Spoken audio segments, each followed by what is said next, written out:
질문이 있습니다. 다름이 아니고 그 예. 블록체인의 내용을 입력을 할 때 혹시 좀 거짓된 내용으로 입력을 하게 되면 그걸 어떻게 확인할 수 있는지가 좀 궁금합니다. 예, 아주 좋은 질문입니다. 그게 이제 보통 오라클 문제라고 기술적으로 얘기를 하는데요. 근데 이제 그러다 보니까 들어가는 게 이제 블록체인에서는 그 게임 띠어리라는 게 들어갑니다.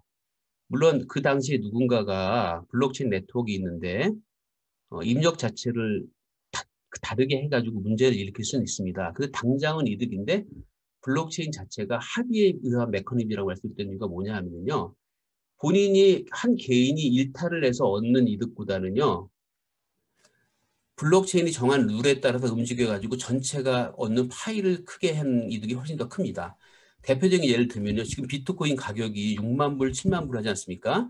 근데 만약에 누군가가 비트코인 네트워크 안에서 그 부정직한 행동을 해가지고 그런 사람이 많이 늘어가지고 비트코인이 무너진다면 어떤 일이 생깁니까? 지금 하나에 6만 불이지만요. 비트코인 발행량이 2,100만 개입니다. 궁극적으로. 그러면 2,100만 곱하기 6만 해보세요. 그 돈이 순식간에 휴지조각이 됩니다.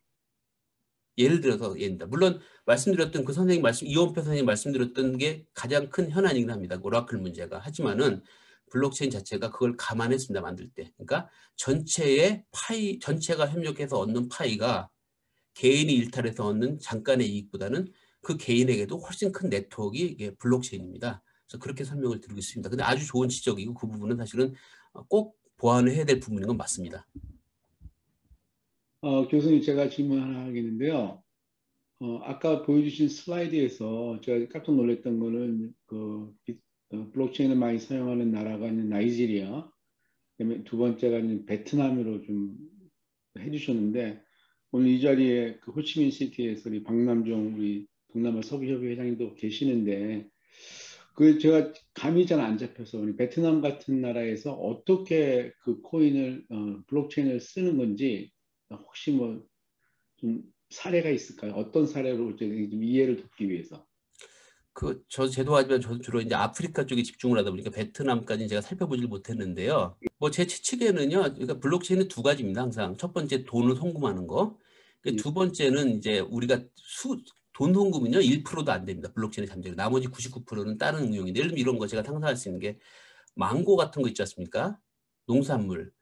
우리가 미국에서 IT에서 오는 망고를 먹는데 1달러를 내면요 농부가 얼마를 가져갈 것 같습니까? 블록체인이 없이. 놀랍게도요. 제가 10센트에도 화나실 텐데 불공정하다고 2센트 가져갑니다. 2센트. 98%가 유통 마진입니다. 그래서 블록체인을 집어넣었어요. 에그리 레저라고요. 그랬더니 놀랍게도요. 2센트 같은 농부가 얼마를 가져갔냐 하면요. 놀랄 겁니다. 70센트를 가져가요. 여러분들이 내는 돈의 70%가 농부한테 가는 겁니다. 기분 좋으시잖아요. 왜?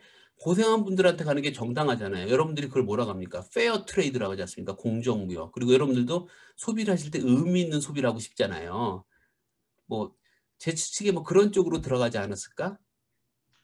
정말 혁신적이고 지금 꽉 막혀 있는데 사실은 기존 방법들로 계속 강연을 듣다 보니까 20년, 30년 계속 반복하고 있는 것 같은데, 이런 혁신적인 이런 방법이 있는데 혹시 한국 정부에도 말씀을 해보신 적이 있으신지, 그리고 제 바람은 아까 북한에도 많이 블록체인이 많이 발전이 돼 있다고 하시니까, 그러면 벨 교수님하고 북한의 그런 블록체인 전문가가 만나서 뭔가 이런 막힌 이런 것들 좀 뚫어주셨으면 하는 그런 정말 강한 바람이 생겼거든요. 그래서 네. 아이고, 말씀을 듣고 너무 싶습니다. 과대평가해서 부끄럽고요. 한국 정부에는 제가 간접적으로 많이 나름 자문을 해왔습니다. 그래서 예를 들어서 2018년에 비트코인이 막 올라가고 뭐 유시민, 정재승이 JTBC에서 토론할 때 이슈가 많았잖아요.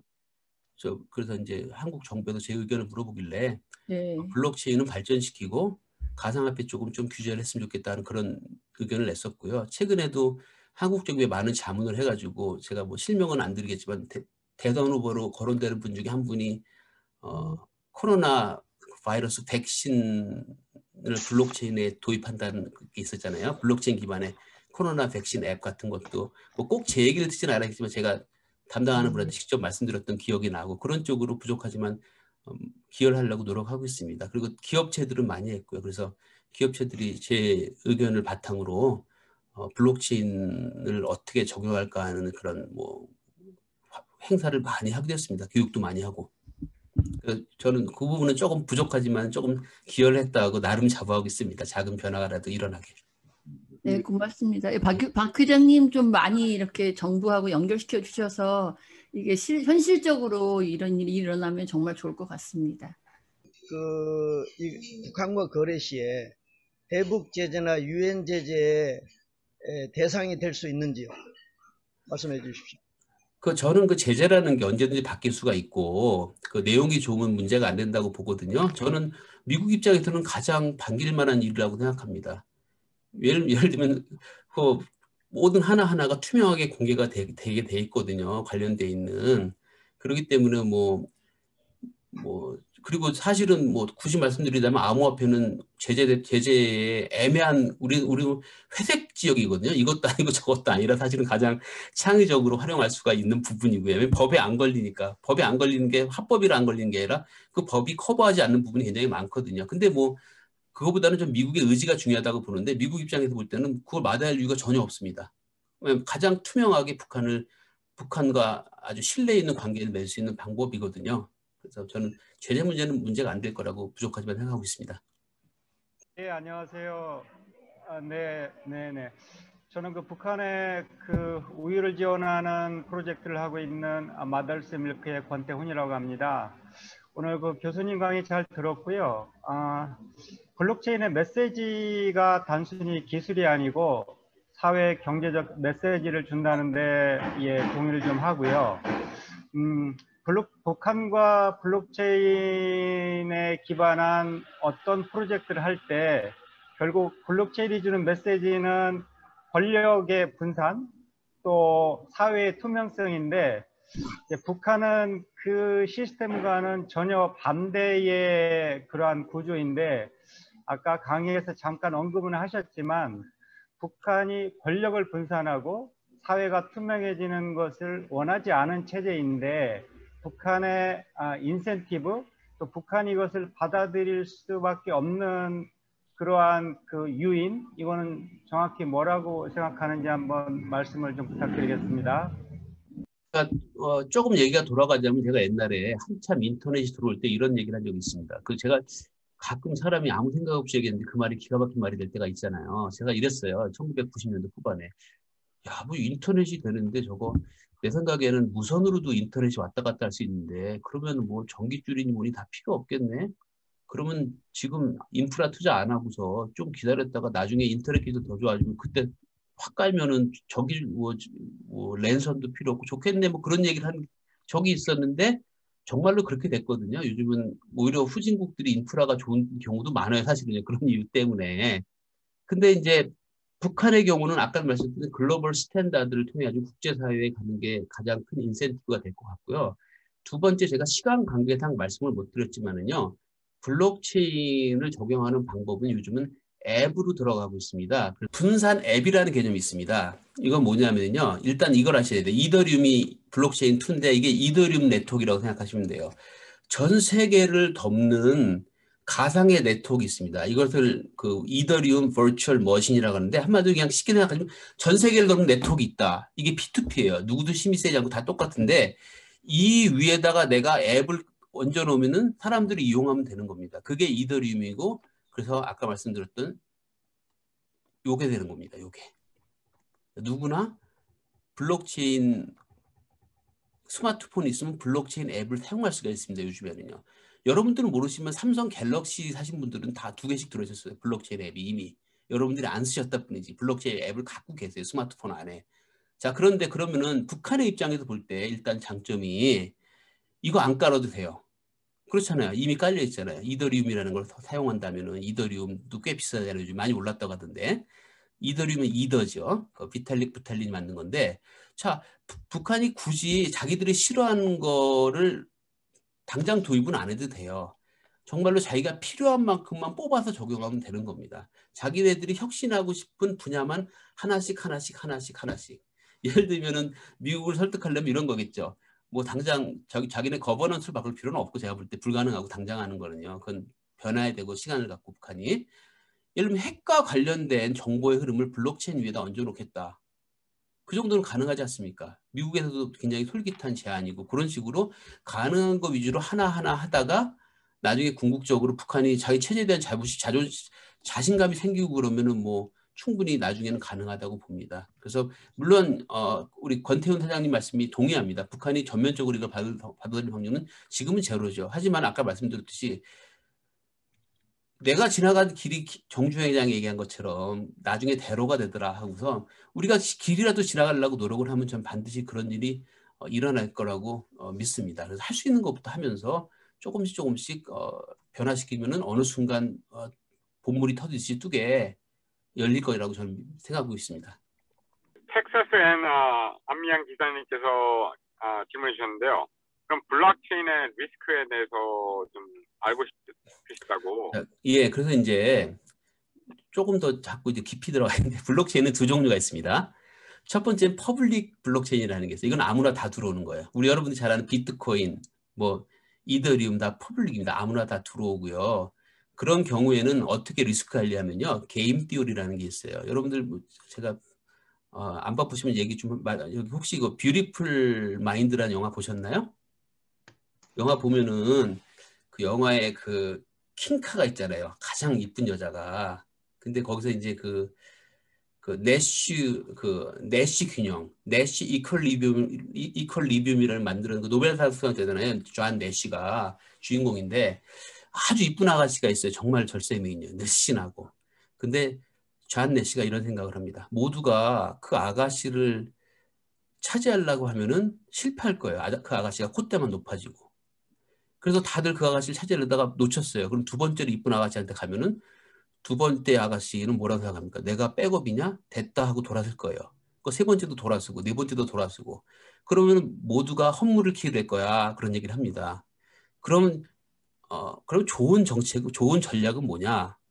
처음부터 첫 번째 여자는 제끼고 제가 표현이 좀 제낀다고 표현하나 원문 뉘앙스가 그랬으니까 이해하세요. 첫 번째 제일 예쁜 분은 제끼고 두 번째, 세 번째 우리가 동시에 접근을 하면은 그 사람들은 자존감이 높아지는 거. 나보다 훨씬 이쁜 애가 있는데 쟤 말고 우리를 선택했나 해가지고 모두가 행복하게 사귈 수가 있다는 거에서 얻은 게 뭐냐 하면은 개인이 최선을 추구하는 것보다는요.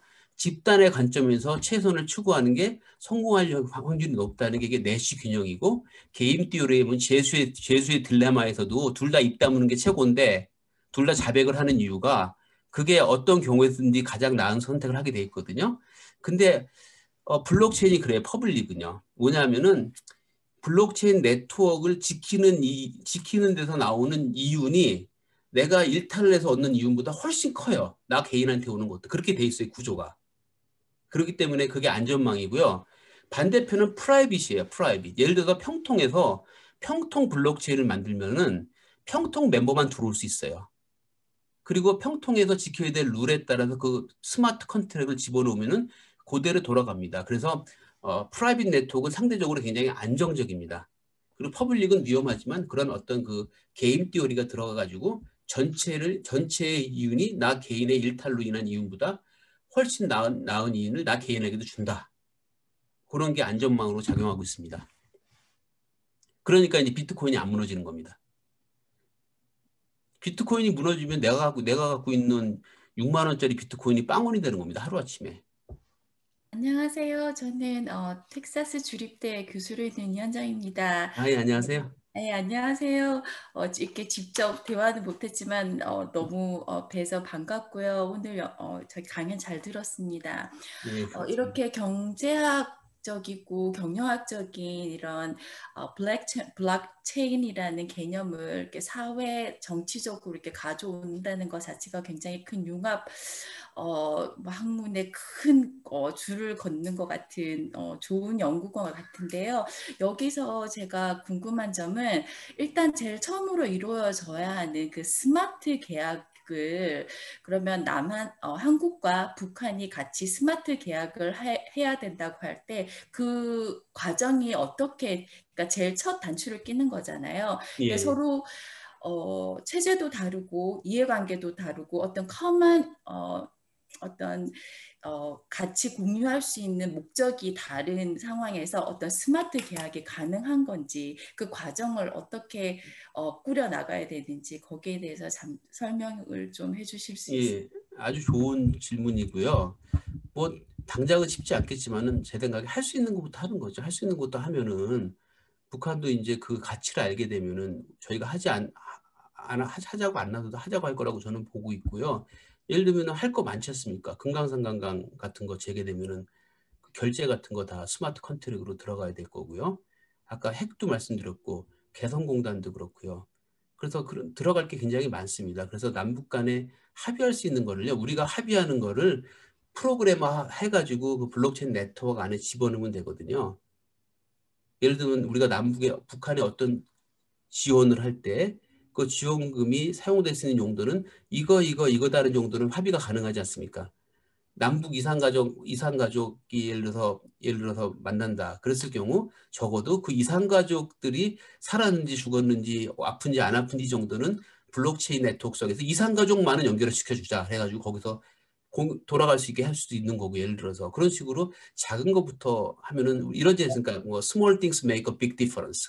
작은 거 하나하나가 저는 큰 변화를 만든다고 생각을 하거든요. 그런 측면에서 교수님 말씀이 맞죠. 처음부터 그게 크게는 안 되겠지만은 외교적 합의 같은 것부터 시작해가지고 할 수 있는 합의부터 블록체인으로 가면서 북한이 그걸 인식을 하게 해줘야죠. 그러니까 북한이 투명성의 힘을 모르지 않습니까? 사실은요. 투명한 게 가장 힘이 있는 거잖아요. 진정한 힘은 투명성에서 나오지 않습니까? 근데 그걸 북한은 겪을 기회가 없지 않았습니까? 저는 그런 측면에서 북한이 조금씩 그 투명성의 힘, 추적 가능성의 힘, 합의의 중요성 그런 것을 경험해 가게 하면서 변화할 수 있게 하는 게 굉장히 중요하다고 저는 생각합니다.